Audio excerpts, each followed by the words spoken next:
tardes. Muchas gracias a todo el mundo por venir al último meetup del curso. Había bastante gente apuntada que ponía en meetup que era nuevo. ¿Me podéis levantar la mano los que sois la primera vez que venís a un meetup de los nuestros? A ti te conocemos. Bienvenidos. Nos presento muy rápido. Somos el grupo de Java y de Groovy de Madrid. Llevamos haciendo ya meetup conjuntos, creo que este es el tercer curso. Ahí tenéis toda nuestra información para seguirnos donde os dé la gana. Grabamos los vídeos. Estamos comenzándolo ahora, ¿no? Antes hacíamos streaming, ahora no podemos hacer streaming, pero lo seguimos grabando. Y los tenéis luego en los canales de YouTube, todos los vídeos grabados, o sea que siempre los podéis ver a posteriori. Y nada, muchas gracias a Celonis por hospedarnos hoy. Luego tenemos algo para picar y demás, así que no os vayáis corriendo y nos quedamos luego charlando un rato y Alex os va a contar un poco de lo que hacen ellos. Muchas gracias, Iván. Voy a ser muy breve, que sé que todos queremos escuchar al speaker para lo que venimos. Daros la bienvenida. Esta es la oficina que tenemos en Madrid y en España, la primera que tenemos 6 plantas. ¿Qué es lo que hacemos nosotros? Nosotros, aparte de hostear meetups, como veis, intentamos tener uno cada semana de diferentes temas. Nos dedicamos al tema de Process Mining, que es parte de Big Data. Entonces, analizamos los datos de los clientes buscando mejorar los procesos que hacen en sus empresas, ¿no? Luego, si os cuento más sobre ello, aquí en el networking que nos vamos a ver. Datos importantes, esos son los baños, esa puerta de casa no se ve que hay una cámara encima, ¿vale? Está un poco oculta. El catering va a ser aquí a la derecha y para salir tenéis que tener la ascensor de la P de pánico. Eso es cuando os acordáis, ¿vale? La P de pánico, ¿vale? Y nada más, espero veros en más eventos y que vengáis mucho por aquí. Así que muchas gracias, Iván, por venir a dar esta charla. Gracias a vosotros.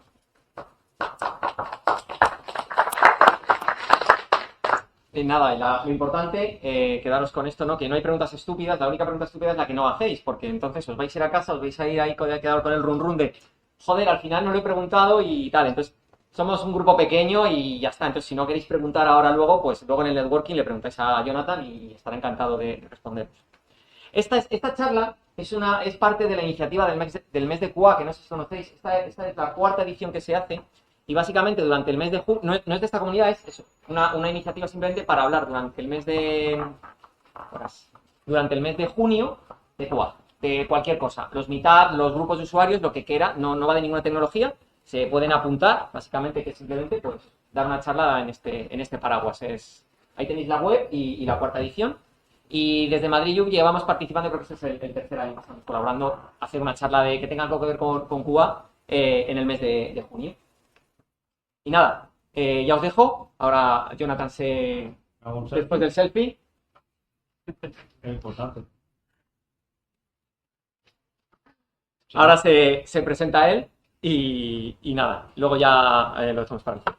¿No me la quieres, no? Sí, sí. Venga, gracias. Gracias a ti. Espérate.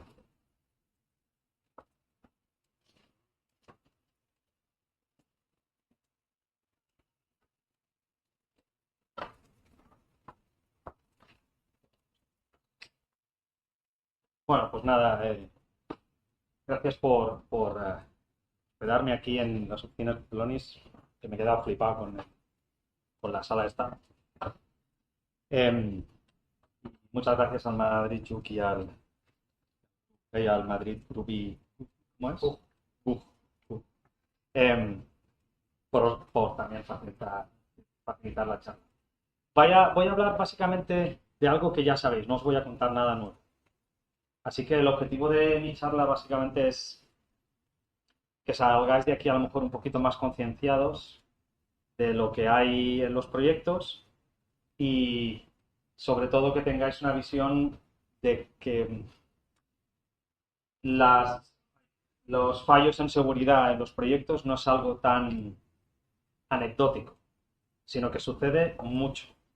Y lo apoyaré con la telemetría que tenemos en Sonar, nuestras herramientas, con todos los proyectos open source que analizamos.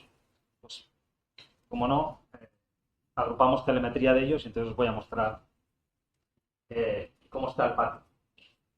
Voy a empezar con este juego, que supongo que todos sabéis cuál es, ¿no? Sí.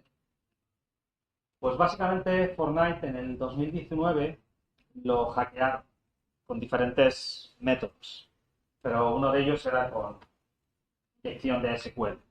Y parece muy sencillo y muy básico la inyección de SQL Ninguno de nosotros tenemos inyección de SQL en nuestros proyectos, por supuesto que no, pero ellos sí que lo tenían. Y la verdad es que afectó a 80 millones de usuarios, así que no fue una tontería lo que les pasó. Si les pasa a ellos, pues podemos imaginar que nos pasa en otros proyectos mucho más pequeños. Bueno, ya me he introducido a Iván, pues soy Java Champion desde hace ya 5 años y bueno, uno de los que participan en la comunidad de Java de Barcelona y también fundador de JBCN y TPCN, que es una conferencia que hacemos en Barcelona cada año, y ahora en julio hacemos la 10ª edición. Todavía hay entradas por si alguien quiere. Luego vamos a asociar, nos han regalado 2 entradas, luego vamos a asociar 2 entradas. Exacto. Y bueno, he trabajado como desarrollador pues más de 30 años desde C con Pascal y con .C 2.0, pero he pasado por un montón de lenguajes. Delphi, ¿alguien ha usado Delphi aquí alguna vez? Sí. Delphi para mí todavía tiene un rinconcito en el corazón. Yo pensaba que estaba muerto, pero no. Me enviaron una oferta de trabajo. Supongo que el que estaba muerto era el developer.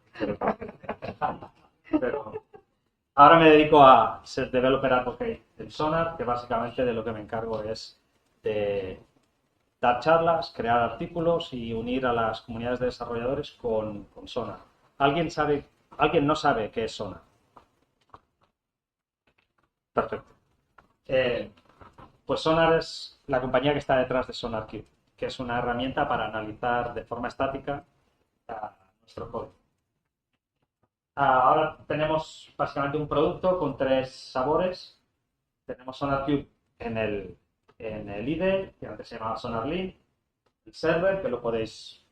Los tres productos son gratis. Primeras ediciones. SonarQube en el IDE es gratis para siempre y para todos. SonarQube Server es gratis en la Community Build, que lo podéis ejecutar con un Docker Run y ya está. Y luego SonarQube Cloud, que también está hospedado y es gratis para proyectos open source y para proyectos privados por debajo de 50.000 líneas de código. Si no lo habéis probado, probadlo, Sonar Cloud sobre todo, porque si os quitáis de problemas. Y además la versión de Sonar Cloud gratis es la primera versión de pago de SonarQube, que es la Developer Edition. Ahora Sonar también tiene soluciones a las incidencias utilizando IA y también, como no, hemos comprado varias compañías y una de ellas se encarga de hacer SCAM, que es Software Composition. Y ahora podemos determinar y dar informes de vulnerabilidad en las dependencias. Otras herramientas por ahí. Lo importante de Sonar, comparando con otras herramientas, es de que se cubren más de 35 lenguajes. Es decir, son Java, TypeScript, Go, Python, pero también Infrastructure as Code. Así que también analizamos ficheros de Kubernetes, de Docker, Terraform, CloudFormation e incluso secretos. Y se integra con diferentes plataformas DevOps. Si os interesa saber algo más del tema, me lo preguntáis o vais directamente a la página. Pero vamos a lo que toca. La agenda de la charla, básicamente, os voy a mostrar primero qué inyecciones se detectan con las herramientas de Sonar y luego os voy a hablar de 3, básicamente. La inyección de SQL, la inyección por deserialización y la inyección en logging. Y si los dioses se alinean, haré una pequeña demo de cada uno de ellos. El código para la demo está en GitHub y lo podéis descargar. Y luego al final pues hablaré un poquito de tooling de qué podéis usar para quitar esos problemas. Y voy a empezar con el estado de las vulnerabilidades, pero tiene un par de años, pero creo que da una imagen de cómo está la cosa. De hecho, la primera vulnerabilidad que hubo en 2023 es de inyección de SQL. Así que no es tan simple o tan banal o tan rara que suceda. De hecho, es la primera vulnerabilidad. Y luego, obviamente, tenemos Log4Shell. Porque Pero vosotros diréis, pero si Log4Shell ya se arregló. Bueno, en realidad no. En las últimas semanas pues han habido 5 millones de descargas de las versiones vulnerables de Log4j. Así que, por mucho que estuviera solventado en el pasado, la gente sigue descargando las librerías con vulnerabilidades. Sí, lo puedes superar si desactivas ciertas cosas en las propiedades o si usas, no sé, Service Mesh para evitar las llamadas en los diferentes pods, pero la gente aún sigue descargando los artefactos vulnerables. Ahora cuando lleguéis a la oficina lo miráis y veis a ver qué versión estáis descargando. Entonces, vamos con la inyección de SQL. Básicamente, para resumir, todos lo sabéis, pero para resumir un poco, pues en este caso los usuarios van a enviar una serie de datos, incluso una serie de ficheros, podrían ser serializaciones. El sistema va a validar si tienen acceso o no y nos da entrada. Y si hay un atacante, en teoría el sistema debería bloquear, y si no, lo que sucede es que el atacante tiene acceso al sistema. ¿Y cómo sucede eso? Bueno, pues resulta que según la telemetría de Sonar, la inyección por SQL sucede 151.000 veces en todos los proyectos que analizamos. La de logging sucede 400.000 y la de serialización 2.000. Es decir, no hay vulnerabilidades que sucedan pocas veces. Son muchas veces las que suceden estas vulnerabilidades. Y a mí me sorprendió porque pensé, esto es bastante evidente. ¿Por qué estos proyectos todavía no están? Pues así está el plan. Hablemos de la serialización, la inyección en SQL. Pues el procedimiento va a ser que el atacante va a utilizar una pantalla para hacer logueo, pero va a enviar una información que no esperamos y esa información va a permitir que tenga acceso. En este caso, ¿cómo se hace? Tan sencillo como añadir una comilla simple y 2 guiones. ¿Y esto por qué va a suceder? Va a suceder porque en realidad ese código está utilizando concatenación de strings, de cadenas. De tal manera que vamos a tener el usuario, el pago. Ok. Pero ¿qué sucede si el usuario, claro, esperamos que haya un myUser y un password. Pero ¿qué sucede si el usuario contiene dentro de su valor una comilla simple y 2 guiones? Pues que automáticamente la base de datos va a considerar que todo lo que está detrás de los 2 guiones es un comentario. Así que lo que va a hacer hacer la consulta, le va a importar 3 pepinos el password, y como todos los sistemas tienen un admin o admin 1, 2, 3, 4, pues va a entrar. Porque es muy sencillo. ¿Qué es lo que tenemos que hacer? Pues obviamente la inyección de parámetros en vez de concatenación de cadenas. De esa manera, el usuario sigue siendo la cadena entera que hemos enviado y no rompe las comillas. Vamos a hacer, si puedo, una demo y lo veis. Esto es una aplicación muy sencilla. Va. Tenemos aquí la de... Va. Si yo arranco...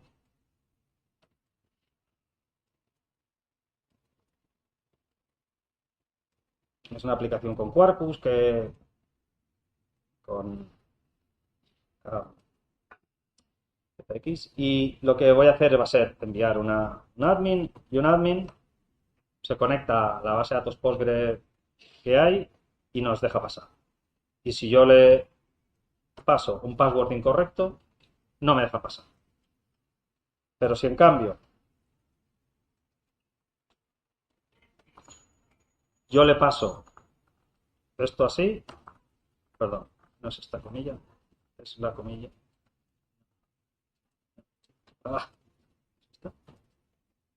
Perdonadme que el portátil es nuevo y todavía no me estoy enterando. Ahora, si lo paso así y lo he hecho bien, resulta que sí que me deja pasar.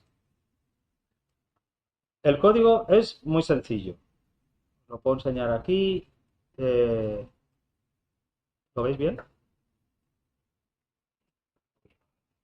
Un poquillo más grande. Espera. Voy.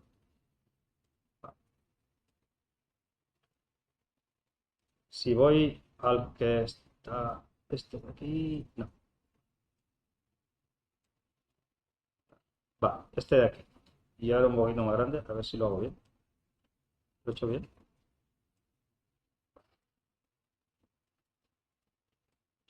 Pues como podéis ver, lo que hay es concatenación de strings. Y lo que hace es enviar la consulta y ya está. Si en vez de eso, lo que hago es llamar a la... Estas, aquí. Si en vez de eso, lo que hago es llamar...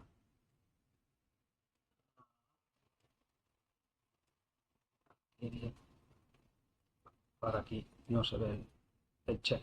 Había un check aquí. Bueno, os fiáis de mí.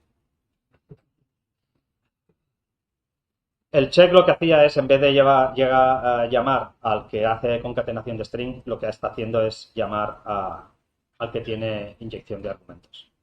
Y con eso evitamos que la consulta pase. Y todo es porque al final todo esto queda como usuario y no como parte del usuario. ¿Sí? Hasta aquí se entiende. Muy sencillo, muy básico.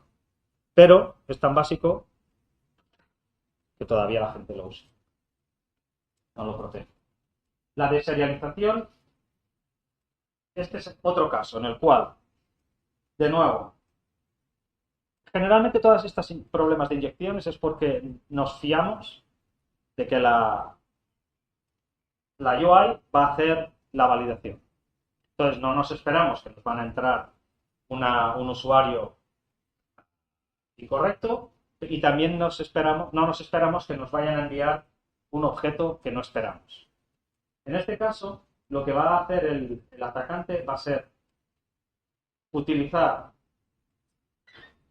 un objeto, en este caso lo que estamos haciendo es serializar un objeto Java, esperamos este objeto Java en el otro lado, pero ¿qué sucede si ese objeto Java que estamos recibiendo, aun cuando no es el que esperamos, contiene comportamiento dentro?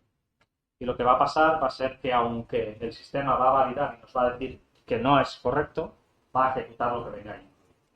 En este caso, lo que hacemos es, nosotros aquí esperamos un usuario cuando leemos el objeto. ¿Y si enviamos un coche? Pues no pasa nada, ¿no? Aquí habrá una excepción y listo. El problema está en que la excepción sucede después de parte de internamente el código de readObject. readObject lo que va a hacer va a ser instanciar ese coche. Va a decir, este tipo no es el que yo espero. Pero si ese coche tiene algo en su constructor o en su método que sucede cuando se ejecuta readObject, automáticamente se ejecuta eso. En este caso, lo que estamos haciendo es serializar un objeto explode. Este objeto lo que tiene es, bueno, pues que borra todo lo que haya dentro de esta carpeta. ¿Qué pasará? Pues que en el método, cuando instancie ese objeto, automáticamente ejecutará lo que hay aquí. Luego nos fallará la validación y nos dirá, este tipo no es correcto. Pero ya ha hecho esto. Entonces, para ejecutar, para generar esto fácil, se genera un objeto y luego lo enviamos con un curl. Para evitar eso, lo que hay que hacer es sanear esos objetos una vez los recibimos. Lo mismo vamos a hacer con el loading. En este caso, lo que vamos a hacer es verificar que la clase es la que esperamos. Y yo sé, esto no evita 100% todas las incidencias, porque hay maneras de poderse saltar esto, pero es un primer filtro que podemos hacer, mucho mejor que nada. Al final podríamos crear un objeto fuera que tuviera el full qualified name, el mismo, lo enviamos, pero dentro contiene una información diferente. Automáticamente volvería a fallar. Pero lo importante es, al principio al menos, sanear que el nombre del objeto, el tipo del objeto que estamos recibiendo, es el que nosotros esperamos. Vamos a ver si os lo consigo enseñar. En este caso, os enseño la deserialización. Vale. ¿Veis el objeto exploit? El objeto exploit tiene, digámoslo así, sobrescrito el método readObject con esta ejecución. Tenemos dos formas de, digámoslo así, el endpoint nos está pidiendo un usuario, nos guarda el usuario y si, claro, si el usuario no es el que esperamos, debería petar. Va. Si lo que hacemos es...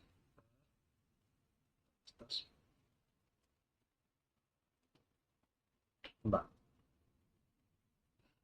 Lo que voy a hacer va a ser crear... Esto lo he creado antes. Voy a crear primero el objeto del usuario.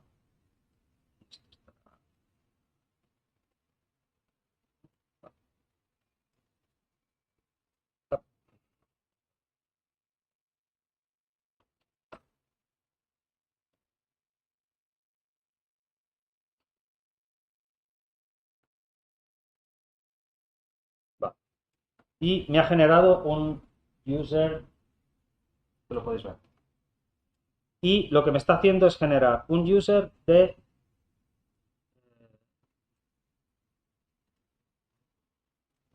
objeto user. Que si vamos a ver qué es el objeto user, pues tiene dos properties y ya está. Vale. Si yo ahora lo que hago es enviar el objeto, a ver si está... Vale, no sé si lo veis bien, bueno, en este caso. Ha enviado el objeto y me dice que ha guardado un objeto, un usuario, que era el objeto que esperaba. Si en vez de ejecutar el exploit test, luego si generamos el del exploit,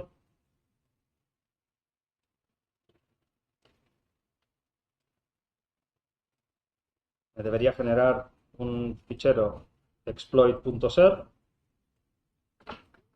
está por aquí. Si ahora voy y envío el exploit, fichero del exploit, habéis visto que me dice aquí que hay un error durante la deserialización. O sea, que realmente está validando que el tipo no es el, pero me ha abierto la calculadora. Y eso es porque en el fichero de exploit, vamos a ver qué hace el fichero de exploit, lo que hace es abrirme la calculadora. Es decir, en este caso, aunque la validación se está produciendo y está diciendo este objeto no es el que yo esperaba, aún así se ejecuta parte de ese objeto, que es el readObject. Y aquí he abierto la calculadora, pero puede ser cualquier otra cosa, ¿sí? Entonces lo que hay que hacer es lo que os comentaba antes. En este caso, lo que hacemos, la diferencia básicamente entre un método y el otro, es que el no seguro lo que está haciendo es usando un object input stream y hace el read object. En el sistema seguro lo que tenemos es un Secure Object Input Stream que lo que me hace es validar el full qualified name de la clase, del objeto que se está recibiendo. De tal manera que si el tipo no es el que está en la lista, lo descarta. Ya digo, hay formas de saltárselo, pero al menos este es un primer filtro que debéis hacer. Hasta aquí, ¿preguntas o dudas?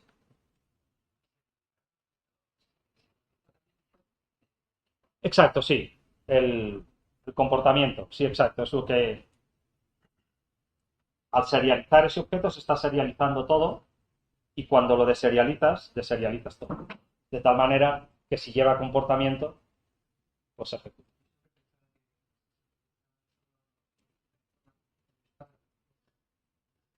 No, porque, bueno, ya ves que realmente...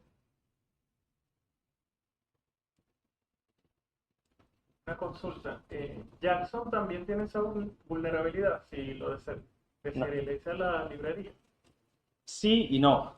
En Jackson creo que tienes unas... creo que está desactivada por defecto una de las propiedades, ahora no recuerdo cuál, que evita que esto suceda. Pero también se pueden hacer, si no es, bueno, en Jackson, cuando estás enviando ficheros JSON o estás enviando ficheros YAML, también se pueden hacer inyecciones. En la primera línea se podía añadir, ahora no recuerdo exactamente, pero se pueden añadir códigos para que se ejecuten inyecciones también. Sí, porque yo no los he manejado así con un QSP, sino que los hace Jackson directamente. Exacto, sí, eso es lo habitual. Entonces Jackson no te permitiría que esto sucediera. Exacto. Esto sucede cuando tú lo que estás haciendo es serializar tú el objeto, pero al final Jackson lo que está serializando es unas propiedades. A no ser que pongas anotaciones específicas, lo que estás haciendo es serializando a propiedades. Entonces, claro, cuando deserializas, solo deserializas estados. Ahora, lo que he visto de lo que pusiste ahí, lo que sí he visto que se usa eso es cuando se recibe en Excel o tipo de archivos como ese. Bueno, Y creo que yo no he visto que nadie valide eso. Recibiendo archivos, pues entonces me llamó mucho la atención. Porque ahí también podrían hacerlo. sí. Por lo que veo. De hecho, aquí yo no os lo he puesto. Pero también hay una de las vulnerabilidades, es el path traverse injection, en el cual tú envías un fichero y tú esperas guardar ese fichero en un directorio determinado. Bien, pero si yo lo que hago es obtener la llamada al endpoint y lo que hago es modificarla, hay aplicaciones que te permiten clonar esa llamada y en el nombre del fichero yo no pongo el nombre del fichero, pongo un path en el cual yo pongo punto punto barra punto punto barra punto punto barra. Cuando tú guardas el fichero estás guardando ese nombre, de tal manera que en vez de guardarlo en download lo estás guardando en otro sitio que yo sé que se llega mediante ese traverse del path. Al final todo pasa por sanear, pero es cierto que nadie lo hace. Es interesante porque el string, yo tomo el objeto, lo deserializo y cuando llega Apache Poi, cuando él falla, ¿cómo sé yo que no ejecuta eso o si lo ejecuta? O sea, Hasta ahora, lo único que puedes hacer es, antes de obtener el object string, sí. lo que haces es buscar cuál es el full qualified name de esa clase. Entonces te estás filtrando. Pero ya digo, incluso así, si quisieran, podrían también entrar. Pero tienes que sanear y en muchos casos no permitir las serializaciones en este tipo de casos. Esto sucede, claro, si tu proyecto es open source y todo el mundo sabe cómo estás deserializando y luego sé que esa aplicación está desplegada en algún sitio, pues es fácil. Que sé que ¿Estás saneando o no? Interesante. Y con el login luego os lo mostraré que tengo que reconocer. Yo este tipo de serializaciones y deserializaciones no las he hecho. Porque he usado JSON generalmente o XML. Entonces hay otro tipo de vulnerabilidades. Serializar objetos y deserializarlos pues formaría parte de otros protocolos más internos tal vez, en el cual, pues no sé, por alguna razón te interesa serializar un objeto con comportamiento, podría ser. Pero entonces te puede pasar eso. Pero con login sí que yo nunca había saneado nada. Y ahora veremos. Sí.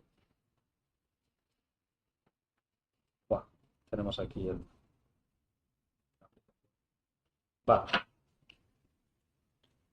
Entonces vamos a ver la de login. La de login hay dos tipos.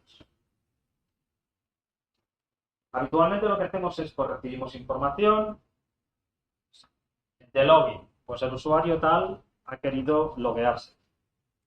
Ya está, no logueamos password, ¿no? Vale, pues ya está, ¿no?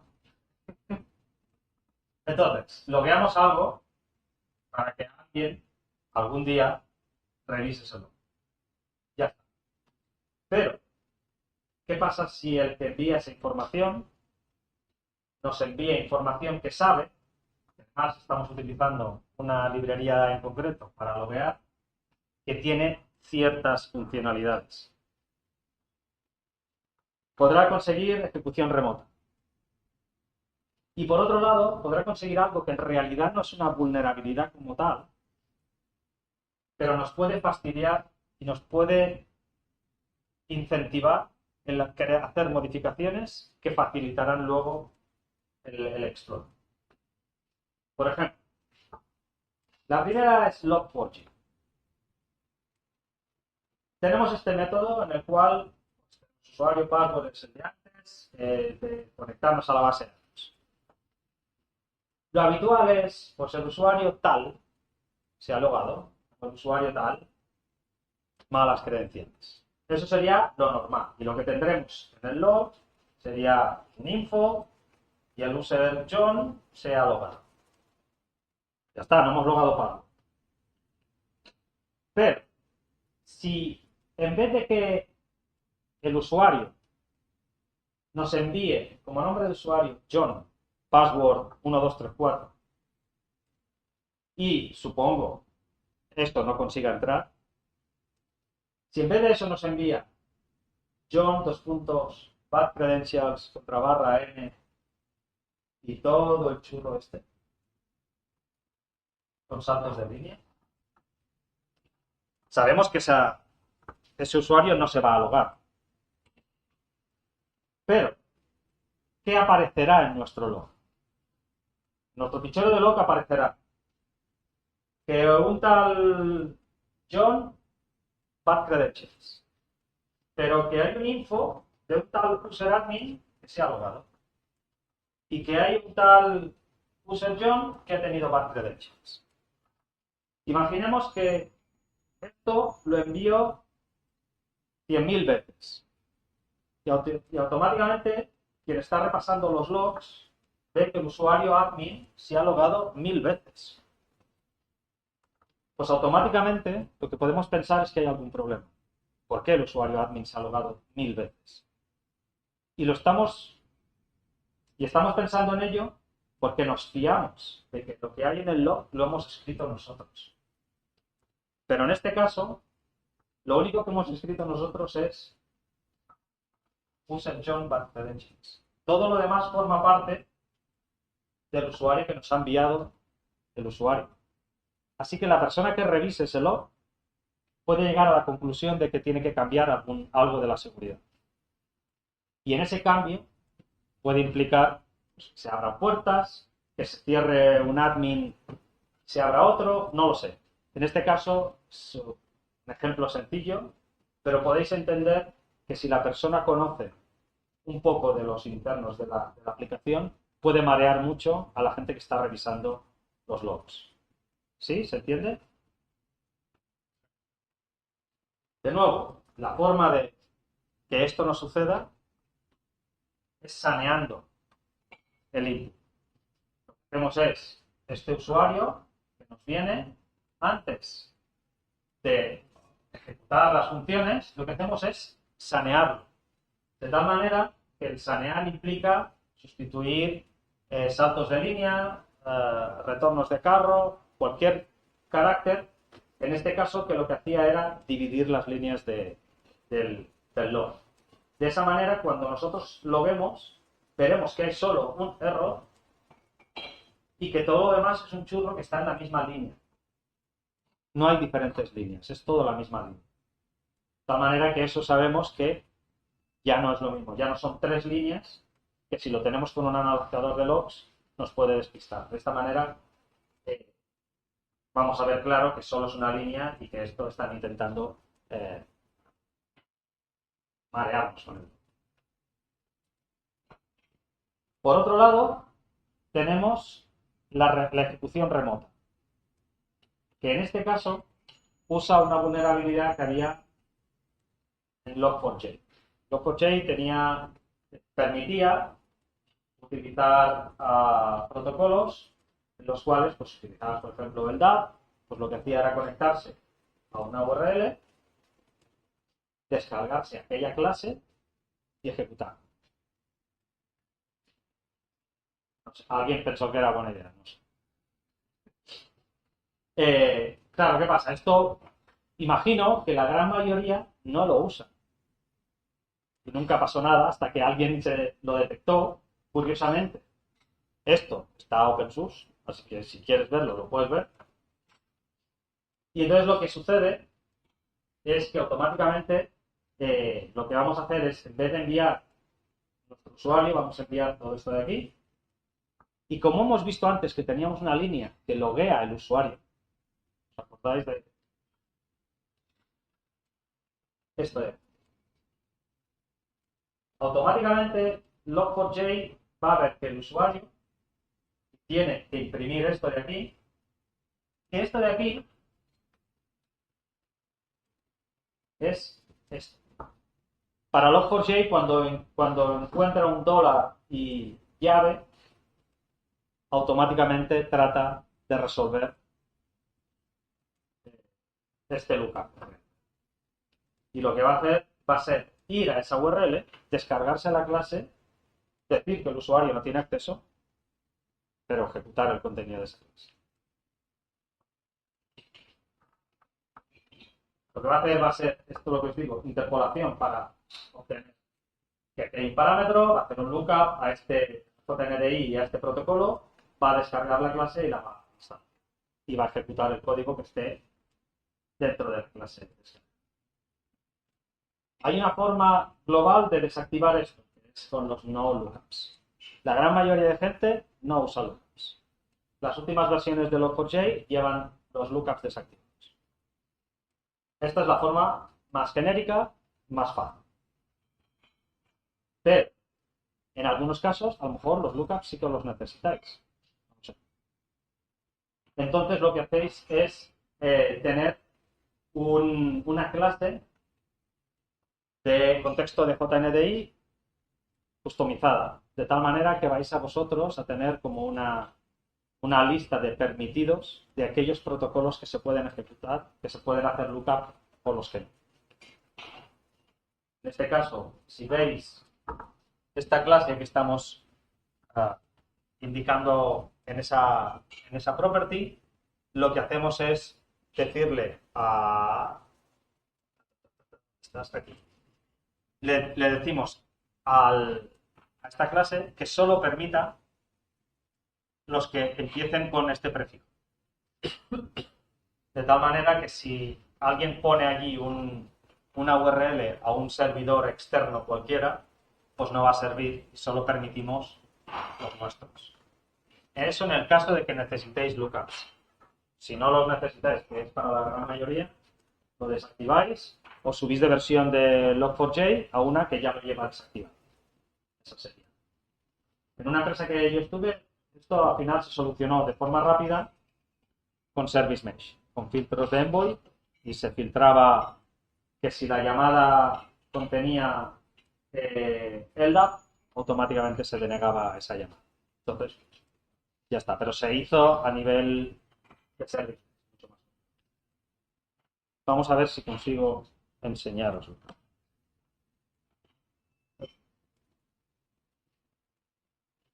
Entonces, aquí yo tengo...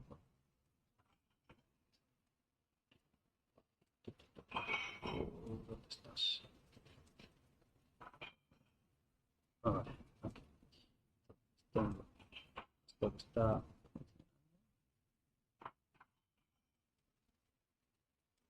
Aquí levanto un servidor de LDAP local. Bien. Aquí.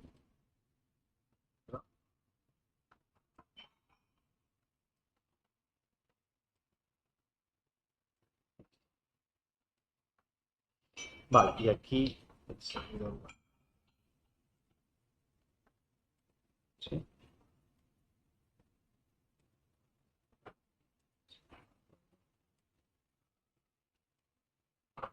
Vale.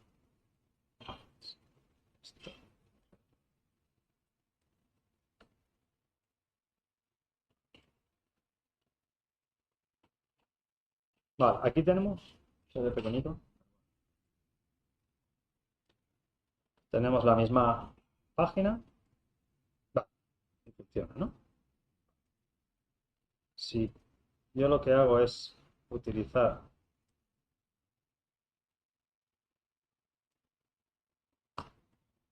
se lo pongo aquí. Con esta versión también esto funciona porque estoy utilizando Java 17. Me dice que no, pero veis que vuelve otra vez a abrirme la calculadora. Obviamente este es el exploit más tonto, que es ejecutar la calculadora. Y al final lo que estoy haciendo es diciéndole, si veis aquí,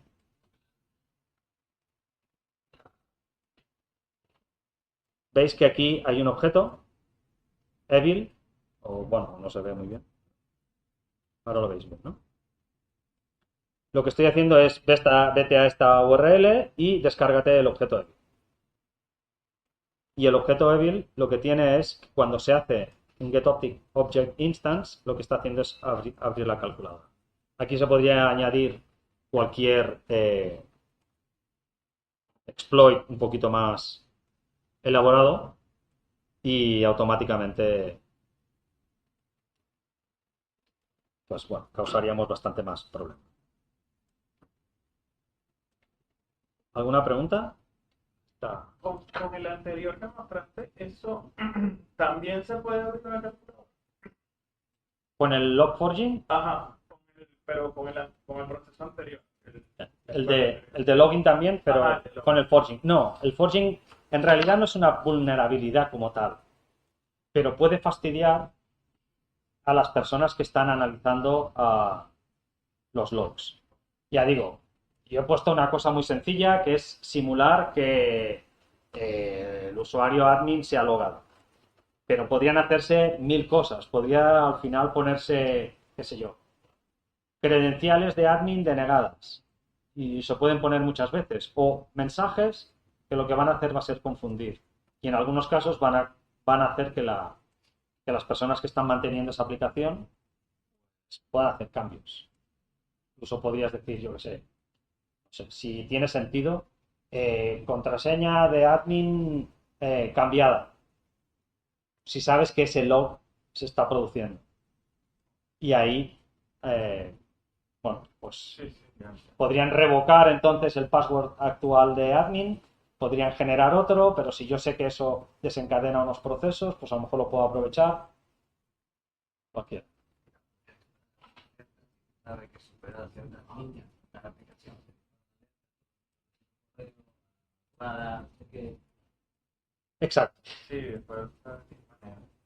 Sí, al final es simplemente generar problemas bueno, de una manera fácil, porque ni siquiera tienes que hacer gran cosa, es simplemente añadir un montón de texto en en el usuario o en cualquier ventana donde tú estás realmente introduciendo datos, porque sé que se loga. Si el mismo mensaje lo hubiese puesto en la casilla de password, no hubiese tenido ningún sentido, porque yo sé que el password no se loga. Entonces no va a generar ningún problema. Claro, me imagino que si tenemos, bueno, en el caso del login, pues algo como Kiklo, ya te quitaría ese problema. Pero no solo eso se lo que Exacto. Sí, sí. formulario. Si tú conoces un poco la parte interna de la aplicación, tú puedes llegar a confundir a los que están analizando. ¿Cuál es el caso de Framework4j para permitir esa acción? O sea, ¿qué querían resolver? Bueno, yo qué sé, imagínate que tú lo que tienes es un formateador. Y tú tienes aplicaciones que loguean algo, pero a la hora de loguear, pues necesitan los datos de un objeto que no tiene la aplicación que los contiene. Imagínate que esa ejecución remota, ¿vale? Se me va a obtener datos de otro servicio y lo que estoy haciendo es una llamada en 2 pasos a ese servicio mediante el login. Y lo que quiero es, pues qué sé yo, como usuario que conoce eso, le quiero pasar eso en el texto para que me loguee. Por ejemplo, este es muy claro, que está haciendo ejecución remota. Pero tú lo que puedes decirle es que te imprima variables de sistema. Que no sé si es peor. Le puedes decir que te imprima la versión de Java. Pero también te puedes decir que te imprima cosas del sistema. Entonces, a lo mejor tiene algún sentido en entornos cerrados. A lo mejor. Yo supongo que alguien pensó, oye, esto igual lo necesitamos algún día. Hazlo, Pepe. Y el Pepe lo hizo. Luego, pues no se ha usado, pero que levante la mano quien no ha hecho algo. Es que esto igual lo usamos algún día. A ver, ¿quién usa URMs porque algún día vamos a cambiar la base de datos? Nadie. ¿Quién usa ORMs porque algún día vamos a cambiar la base de datos? No. Ah, Porque vas a cambiar base de datos, no usas ORM porque es como. vale. Pero Pero que cambies la base de datos. yo me acuerdo al principio de usar ORMs. Hombre, es que si un día cambiamos a... Cambia MySQL por favor. Claro. Pues sí, tiene todo el sentido. Pero no tenía todo el sentido, la verdad. ¿Cómo?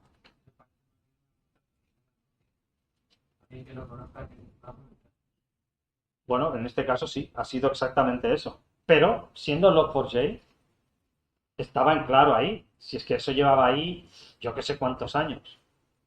Al que era, me parece, 1 o 2 personas que estaban manteniendo Log4j, les cayeron la del pulpo, ¿no? Pero, porque además el problema no es tanto que permita ese lookup, permite otros lookups también. A mí me parece que, bueno, tiene su sentido que tengas lookups, a lo mejor. El problema está en que los tiene activados por defecto. De tal manera que supongo que nadie los usó, nadie pensó jamás en los lookups y todos los teníamos activados. Ese es el gran problema. De hecho, las últimas versiones de Log4j básicamente lo que hacen es desactivarlo por defecto.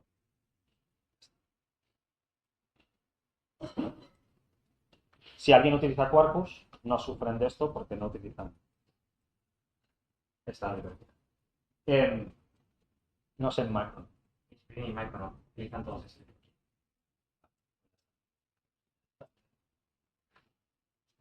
Por ahí no tiene pues, una librería. Bueno, usa.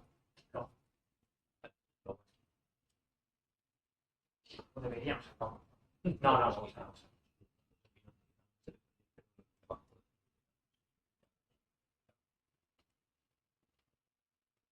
Entonces, una de las formas para evitar esto es que o bien os acordéis siempre de sanear, que intuyo que alguna vez se nos ha pasado, alguna vez,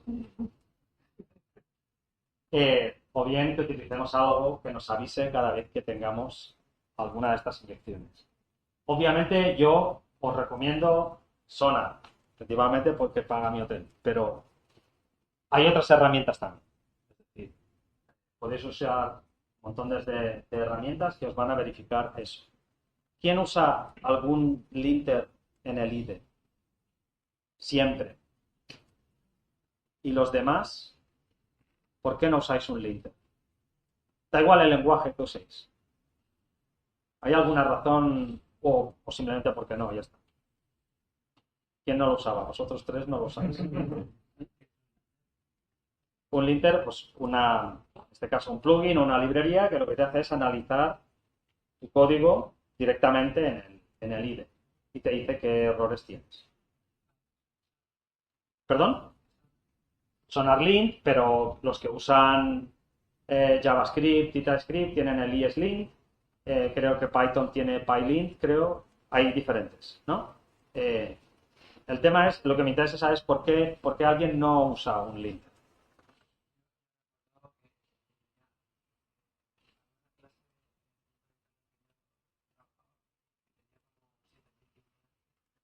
Bueno, pues había hecho un cambio y es que era horrible. Y al final,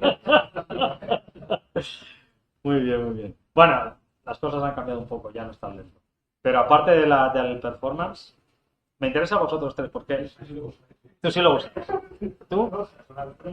No, pero un linter, cualquiera, el que sea, no tiene por qué ser Sonar. Un linter en el IDE no lo usáis. ¿No? ¿No le veis valor o no? No por una razón. Okay. Pues yo os recomiendo que uséis alguno. Da igual el que sea.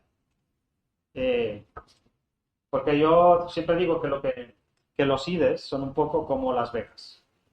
Y lo que pasa en Las Vegas se queda en Las Vegas. Pues lo que pase en el IDE, con ese plugin, se queda en el IDE.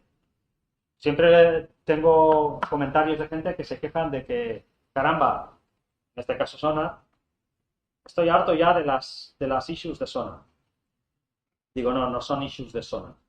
Son issues de tu proyecto detectadas por Sonar.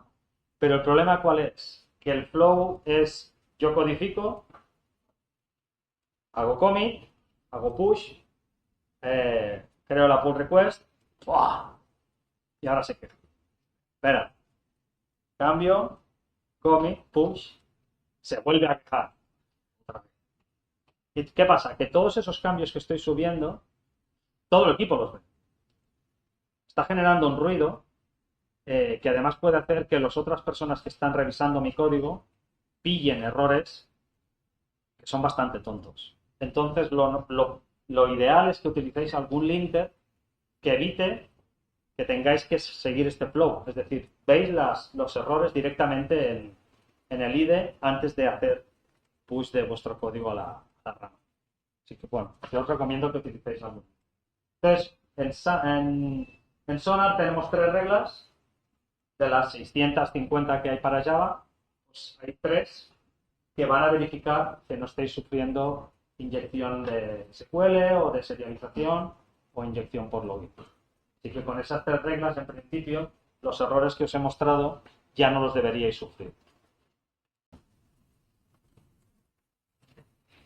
Vale, la demo no os la puedo hacer, lamentablemente, porque el portátil es nuevo y todavía me estoy peleando con Podman y que no me deja arrancar Sonar porque este portátil tiene menos memoria. Así que tengo que hacer algún tweak para bajar la memoria. Pero igual os puedo enseñar...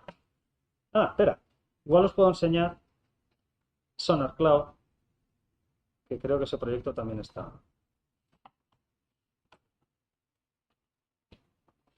Si puedo.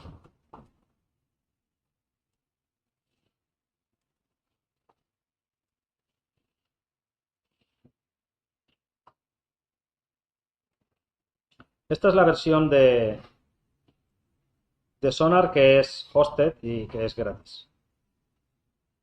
Yo creo que es este de aquí.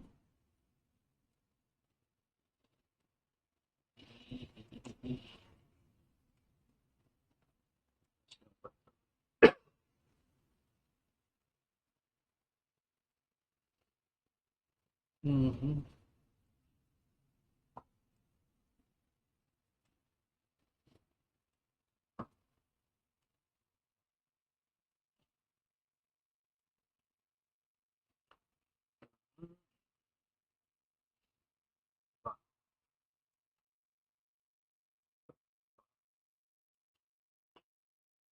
Vale, ¿veis? En este caso, esta línea de código...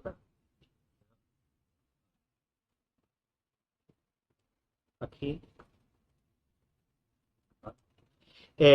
Lo que me está diciendo es que cambie este código para no crear consultas SQL directamente de datos controlados por el usuario. En este caso, Sonar lo que va a hacer es no levanta una incidencia. ¿Veis? Aquí está el código. No va a levantar una incidencia siempre que tengamos un método en la que tiene concatenación de cadenas.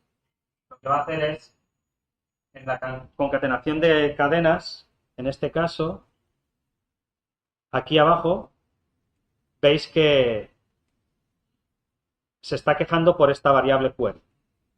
Pero esta variable query puede ser una vulnerabilidad siempre y cuando el valor esté generado a partir de un valor que venga del usuario. Si es un valor que viene de otros métodos, no se levantará esta incidencia. De tal manera que lo que hace Sonar en este caso es Dataflow, es decir, coge esta línea y empieza a subir hacia arriba a ver de dónde viene el valor de esa variable. En este caso, el límite lo supone que esa variable venga de un objeto como HTTP request, por ejemplo. Hay diferentes clases en las cuales Sonar dice, si viene de esa clase es porque viene de un usuario. Si nosotros hiciéramos este mismo método y la variable la hubiésemos puesto a mano dentro del código, no se levantaría esta incidencia. Siempre se levanta si el valor viene de una base del usuario. Y ahora lo que tenemos es, podéis generar un fix, en este caso con IA, y lo que va a hacer es, os va a generar, pues eso, pasar de concatenación de strings a inyección de parámetros. Como podéis ver aquí, veis que os sustituye la concatenación de strings. ¿Lo veis bien o...? Sí. La concatenación de strings os la sustituye por una inyección de un parameter injection. Así.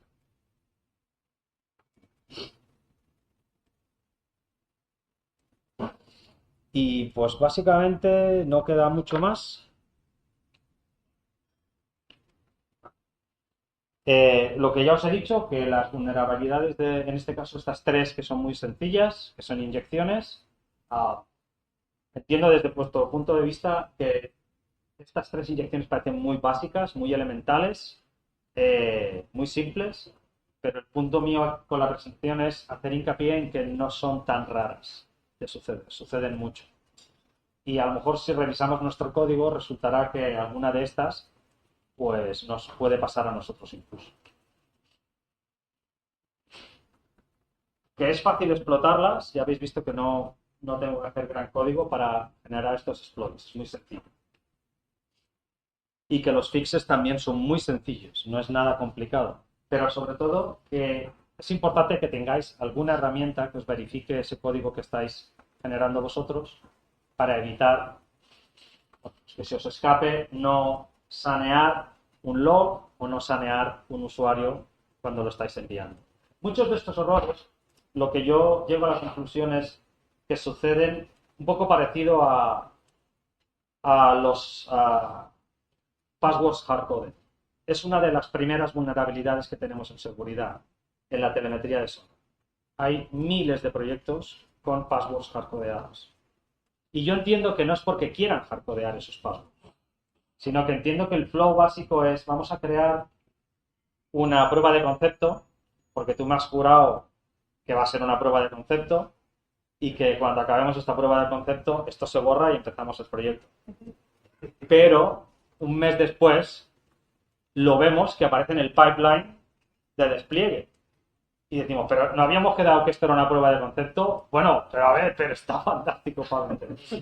Y resulta que acabamos teniendo passwords hardcodeados o no hemos saneado los logs o no hemos saneado las variables que nos vienen de los usuarios y sufrimos de todas esas vulnerabilidades, pero porque nunca pensamos que ese código iba a ir a producción. Entonces, para eso es muy importante tener herramientas que además os rompan la vida.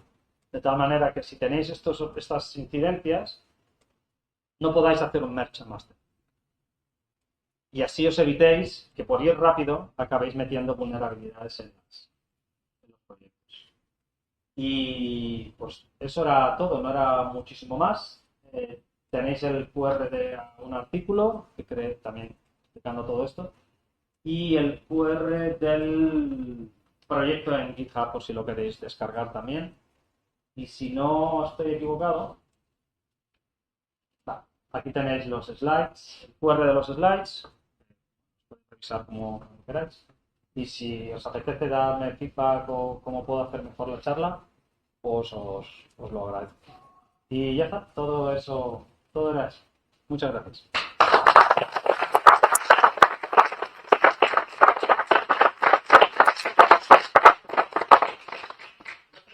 ¿Preguntas? Sí. Has dicho que puedo ejecutar Sonar en Docker. Sí. O sea que yo mañana puedo coger, levantar Sonar en Docker en mi portátil y mandar todo mi código de mi proyecto y podría ver todo lo que está mal. Sí. ¿Y cómo de fácil es mandarlo? ¿Es un plugin de Maven o de Gradle que le dice...? Sí. Lo que haces es o bien bueno, si lo tienes subido a GitHub, lo puedes subir a Sonar Cloud. Te va a ser lo más fácil. No, si hago eso viene la policía y me hace así con el dedo. Okay. No. Por eso Vale. decía lo que aprendo. Vale, si es en local es muy fácil. Al final tienes Sonar levantado en una URL y tú cuando ejecutas Maven, pues o bien le pasas las propiedades de Sonar, que sería sonar.url y localhost 9000 y sonar.token tal, porque te generas un token con el de este. Y ya está. Y entonces lo que hace es ejecutar el análisis y enviar tanto el resultado del análisis como el resultado de la cobertura con Jacopo y te subirá la cobertura a Sonar y entonces tendrás el dashboard y toda la pesca. Si lo quieres en local, también hay otra opción y es que los IDEs te van a mostrar los errores, te van a mostrar la lista de errores. Pero tú puedes hacer que, en este caso SonarQube for IDE, que se llamaba SonarLint, forme parte del commit check. De tal manera que, aunque tú no le prestes atención a eso, cuando vayas a hacer commit, no te deje hacer commit si tienes incidencias. ¿Cómo? Que yo comité de terminal.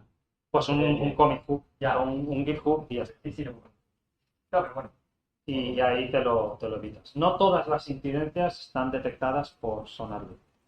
Hay algunas que no. Por ejemplo, el Dataflow no.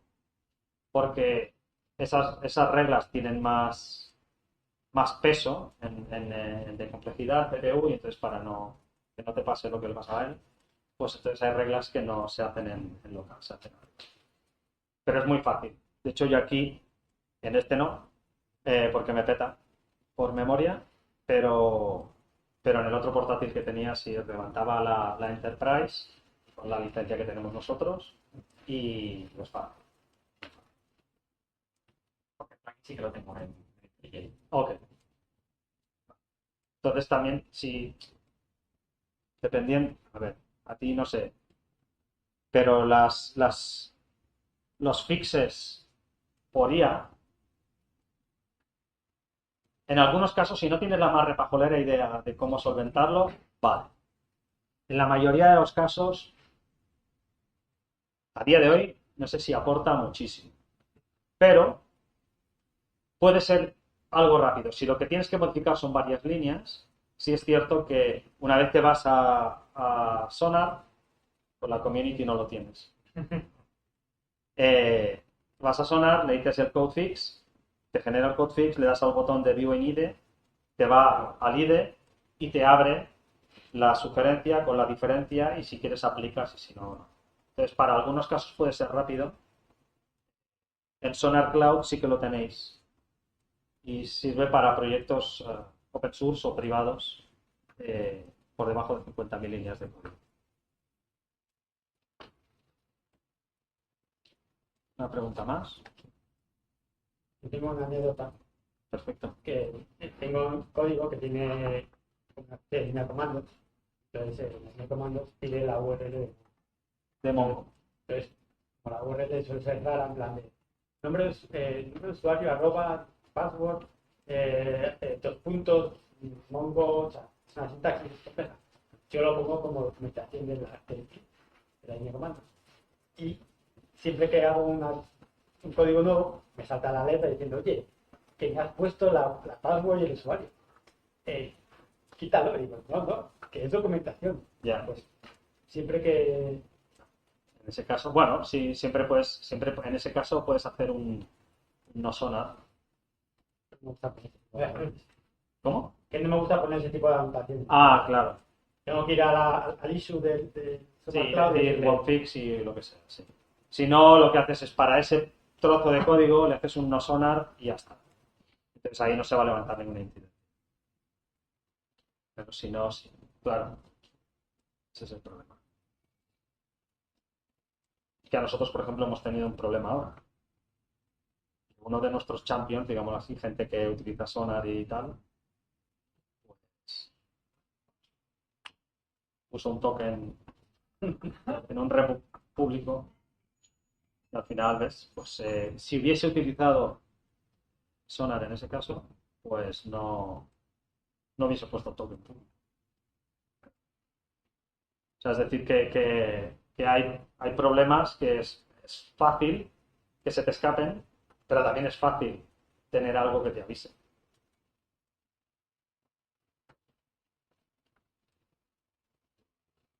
No conocía la funcionalidad de Perdona. No conocía la funcionalidad de Dataflow de Sonar Ah, ok. y entiendo que lo que aporta es evitar esos falsos positivos de las sí es una concepción de string, pero el string está controlado que viene aquí. Pero, ¿cuántos falsos negativos genera? Que no somos capaces de saber si realmente viene algo. Bueno, al final lo que tiene es una lista. Y tienes razón. Es una lista acotada. Y decimos, mira, si el valor viene de la clase HTTP request, viene del usuario. Si viene de tal clase, viene del usuario. Si viene de tal clase, viene del usuario. Pero, ¿y si me he creado yo una clase que captura un valor del usuario y lo pasa, pero no es ninguna de estas? Sí. Eso es cierto. Falso negativo. Claro. O sea, falsos negativos, 0. Porque el problema está en que siempre tienes que mover la aguja. En falso negativo y falso positivo. Tener pocos falsos positivos implicará que puedas tener algunos falsos negativos. Porque si yo voy a intentar generarte poco ruido, es probable que me salte alguno de los que no debía saltar. Sonar intenta dar pocos positivos. O sea, intenta precisar más en los positivos. Generarte pocos falsos positivos. Igualmente no pago también. Me parece que huele no, pero claro que una persona siempre que haga una concatenación de strings se puede. Hay casos en que puedes.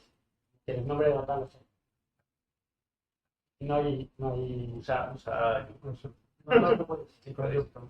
Vaya. Lo vemos el juego 50 euros de cosa. Ancho. Bueno, yo creo que al final es todo...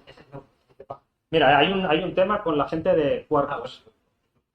Con la gente de Quarkus hablé con ellos para que metieran Sonar. Bien. Pues, y para tener que me quería generar toda una serie de reglas para Quarkus. Entonces, han hecho un trabajo fantástico y hay una documentación con todas las reglas en lenguaje, digámoslo así, natural, de las reglas de best practices para Quarkus. Pero, me acuerdo, uno de los primeros mensajes fue, ¡fua! Pero Sonar anda que no da por saco. Y digo, ¿y por qué? Porque se queja de todas las inyecciones en campos. ¿Por qué? Porque si tú lo utilizas, es un @inject, tienes un field, pues eso Sonar te va a decir siempre que eso está mal. Que tengas que usar inyección por constructor. Pero hay muchísima gente, ¿quién no usa inyección por campos? O sea, ¿quién la usa? Todo el mundo. Bruce Spring, ¿no? Perdona, no. ¿No? No, y eso constructor. Pero tú ves los proyectos por ahí. Golpe de rebo. El AutoWire ese ahí en los El fields. AutoWire solo para los PES. Los test. Para los PES, para el código de producción, pues inyección por constructor. Pues mira, aquí la primera en la frente. Y yo le dije, hombre, Max, no, eso está mal. Que a ti no te guste. Vale. Que la inyección por campo no es lo correcto, es por constructor. Pero bueno, es un tema, yo que sé, que cada uno tiene su particularidad. Pues aquí lo que tiene que hacer es esa regla. Y ya está. Cada uno se tiene que hacer un poco al final las quality gates a su.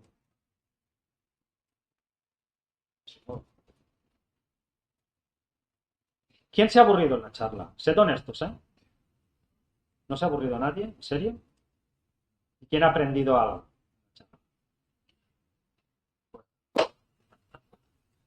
Pues muchas gracias.